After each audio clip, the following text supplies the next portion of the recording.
Salibonani my viewers lama subscribers AVG reality channel kama umxolisi isibongo ngesako Ncube Ntemba liyazi kakhulu lapho elikhona ukuthi namhlanje kungolwesithathu kunje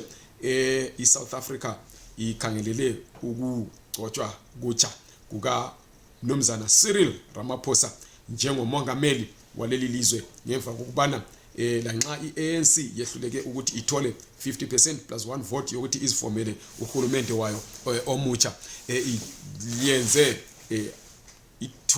ithole ithuba lokuthi isebenzisane lama parties anjenge Democratic Alliance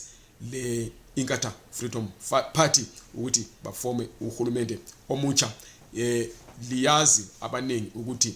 ikakhulu labo abaku Zimbabwe exemption permit kunye lamanye abantu abokuza abangelama phepha ukuba seSouth Africa ukuthi ukuba khona kukaHulumende omutsha kunikeza ithuba njalo lokuthi kutshintshwe lapha ya ku cabinet yase South Africa ikakhulu sikhangelele ukuthi ngubani oza kuba ngungqongqoshe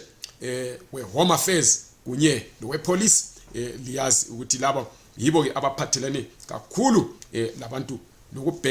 lokubhekana ngithi mina labantu bokuza banengi abakuma ZEP banengi abangena ama documents kukanti banengi futhi njalo abakwamanye ama documents alapha eSouth Africa anjengabo spousal visa anjengabo accompanying visa like abantwana abaganxele kubazali babo esingathi thina temporary residence visa for minor child or major child kube khona futhi njalo abantwana abangena ama documents abasazama ukuthi babatholele ama documents kodwa ngenxa ubana kuthatha isikhathi eside kakhulu ku Department of Home Affairs ukuthi ama applications kudilwe labo futhi bakhangelele ukuthi ngubani ozaba uMinister of Home Affairs omutsha ukuze bacabangele ukuthi angabe vela kuliphi ibandla njalo yiziphi izinto angabuya lazo ezintsha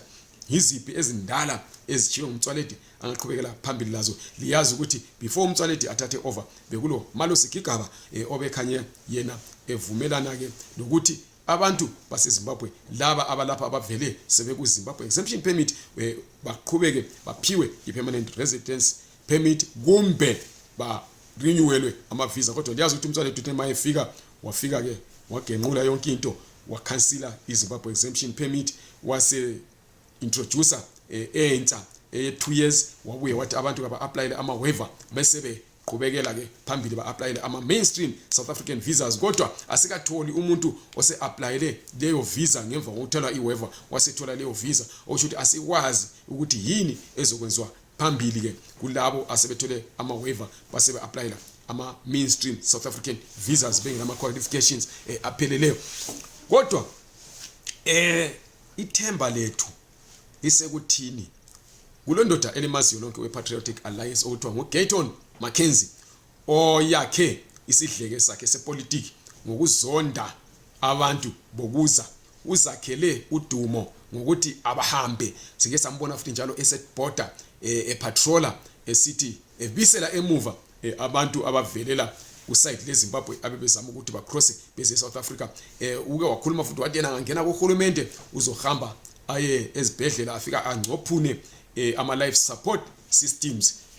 abantu bokuza uthi yena ama illegal immigrants kodwa siyakwazi ukuthi lokho nje ngumunwe azama ukucatsha ngawe yena kahle uzizondela abantu bonke abamnyama abukuza abahlala kwele South Africa whether ulama documents kumbe awula ngoba ngeke afika ngene esibhedlela afika athi ngibonisa ipassport yakho le permit before ngingcophule kodwa okunye futhi esikwaziyo ukuthi angaze angene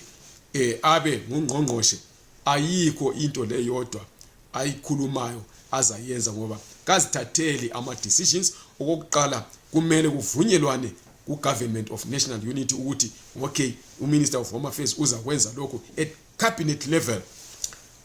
kungavunyelwana lapho lakho kumele kuye eParliament afike awuthable lokho okuyizinto kwakhe ukuze kusucceed yena ulama seats angu9 kuphela kukanti kudingeka isupport ye 60% of the representation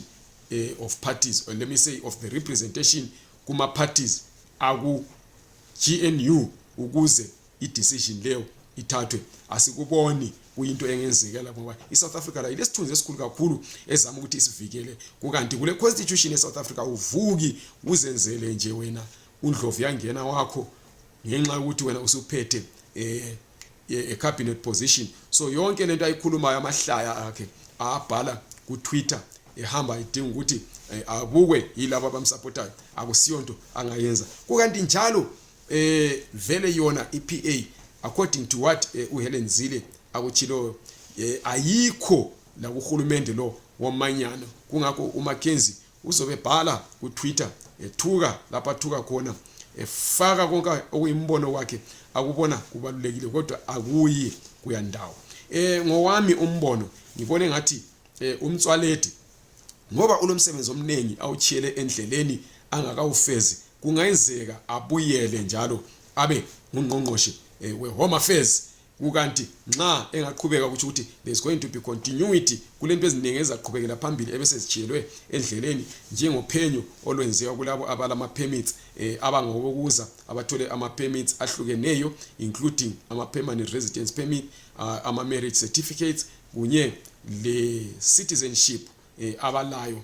ngemva kokubana esevule uphenyo lokuthi kubonakala ukuthi laba bantu bakuthole ngokusemthethweni yini lokho abakuphetheyo njengama documents kukanti kungabuya umuntu omutsha usengafika ayenze lokho kwenziwe umtswaledi njengoba sengitshilo ofika aguqule yonke into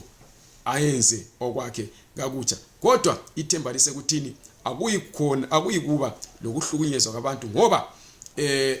iANC siyazi ukuthi yona imi ngaphi ngodaba labantu bokuza kukanti iDA layo ibisithe yona no abantu abayeke ukuba belokhu begolwa njengentete bevalelwa ezimotweni besiyovalelwa esitokisini bebhadaliswa izimali bayekwe kumbe badipotwa ngemali inkalakata ephuma esambeni sikahulumende yabuye yathi yona abantu bokuza ikakhulu abeZimbabwe balama skills amaningi kakhulu aba-eda ku-economy yeSouth Africa njalo basebenza ngokuzikhandla kungakho kufanele bagcinwe belapha iDA isike yakhuluma futhi njalo ngoHelen Zille yathi yona kufanele ukuthi abantu abavele sebelapha abangela ama documents baphiwe isikhathi esithile okuthiwa yiamnesty ukuthi balungise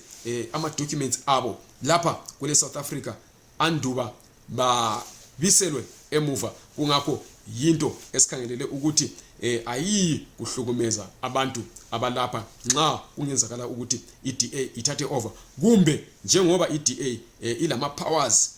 amakhulu ngama 87 seats elayo eParliament kungenzeka lalokho ongabe kuzama ukulethwa nguzibani nozibani ongabe esethethe over ku Department of Home Affairs ikuhlehlise ithi yona no asihambisani lakho lokho kungakhosta ilizwe kumbe uhlukumeza abantu kungakho silindile kodwa ukuthi sibone ukuthi ngubani ongenayo sizwe ukuthi ukhuluma kanjani okwamanje ngicela ukuthi lisubscribe kule ichannel li like ivideo libuye li share ngiyabonga.